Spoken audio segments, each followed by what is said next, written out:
जय श्री कृष्णा। आज हम आपको समास पढ़ाएंगे।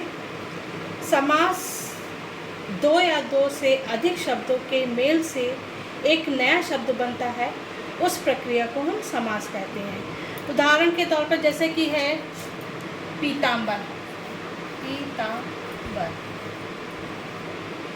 अब इसमें है तो इसका हम अगर समास विग्रह करेंगे तो समास विग्रह करेंगे तो पीतांबर। पीतम अंबरम यस्य सा, इसका हिंदी में अर्थ है पीला अंबर है जिसका। तो ये से ये हमारा समास विग्रह हो गया। अब समास 6 प्रकार के होते हैं: अव्यय भाव समास, तत्पुरुष समास, कर्मधारय समास, द्विगु समास, बहुब्रीहि समास और द्वंद्व समास। तो आज हम आपको 3 समासों के बारे में बताएंगे: अव्यय भाव, कर्मधारय और बहुब्रीहि समास।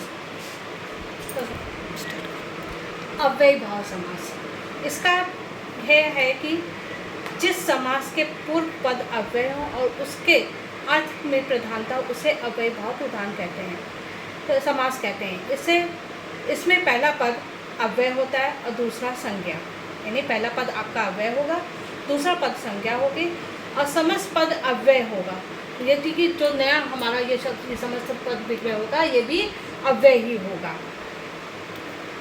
अव्यय भाव का नपुंसक लिंग एक वचन के रूप में बनता है। जो बनेगा हमारा वो नपुंसक लिंग एक वचन के रूप में। नपुंसक लिंग आप लोग जानते हैं, स्त्रीलिंग, पुल्लिंग और नपुंसक लिंग, ठीक है। तो इस तरह से होता है। अब हमने इसमें उदाहरण के तौर पर दिखाया है प्रतिदिनम, तो इसका हमने समास विग्रह किया है दिनम दिनम प्रति, यानी कि प्रत्येक दिन। दूसरा है प्रत्यक्षम, अक्षण प्रति, इसका अर्थ है आँखों के सामने। प्रत्येकः, एकम एकम प्रति, माने हर एक। कर्मधारय समास। अब देखिए, जिस समास में पहला पद विशेषण और दूसरा पद विशेष होता है, वहाँ कर्मधारय समास होता है। विशेषण तो आप लोग जानते हो कि जो व्यक्ति जैसे कि कोई भी शब्द जो संज्ञा या सर्वनाम की विशेषता बताता है, उसे विशेषण कहते हैं। जैसे कि राधा काली है, तो राधा तो संज्ञा हो गई और उसकी विशेषता क्या हो गई? काली, तो वो उसका विशेषण हो गया।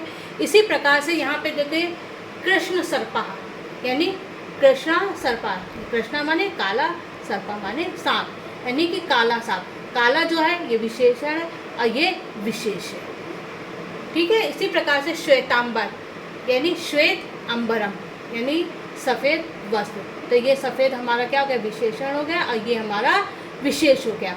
तो जिस समास में पहला पद विशेषण और दूसरा पद विशेष होगा, वहाँ पे हमारा कर्मधारय समास होगा। अब देखिए बहुब्रीहि समास, जब दोनों समस्त पदों में से किसी भी पद के अर्थ की प्रधानता नहीं होती, माने कि 2 पद है, त्रिनेत्रा, तो त्रिनेत्रा, तो इसमें दोनों ही पद हैं, इनमें किसी भी पद की प्रधानता नहीं होती, वरन ये किसी अन्य पद के विशेषण के रूप में प्रयुक्त होते हैं। उससे हट के एक अलग अर्थ निकलता है, तो वहाँ पे उसी पद के अर्थ की प्रधानता होती है और उसी को प्रमुखता दी जाती है, उसी को मेन माना जाता है, तब वहाँ बहुब्रीहि समास होता है। इसमें विग्रह करते समय जब हम त्रिनेत्रा, जैसे हमने इसका विग्रह किया त्रयनेत्राणि यस्य सा, तो इस तरह से इसका समासिक विग्रह में यस्य आएगा, कहीं कहीं पे आएगा यत आएगा, नेत्रः, तो यस्य आएगा, यति आएगा,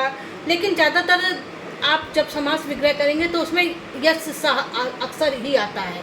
चाहे 10 आनन हो तो 10 आनानि यस्य सा, त्रिनेत्रा तो त्रयनेत्राणि यस्य सा, पीतांबरा पीतांबर पीत अंबरम यस्य सा। तो इस तरह से हमें हर उसमें यस्य ही आता है विग्रह करने में।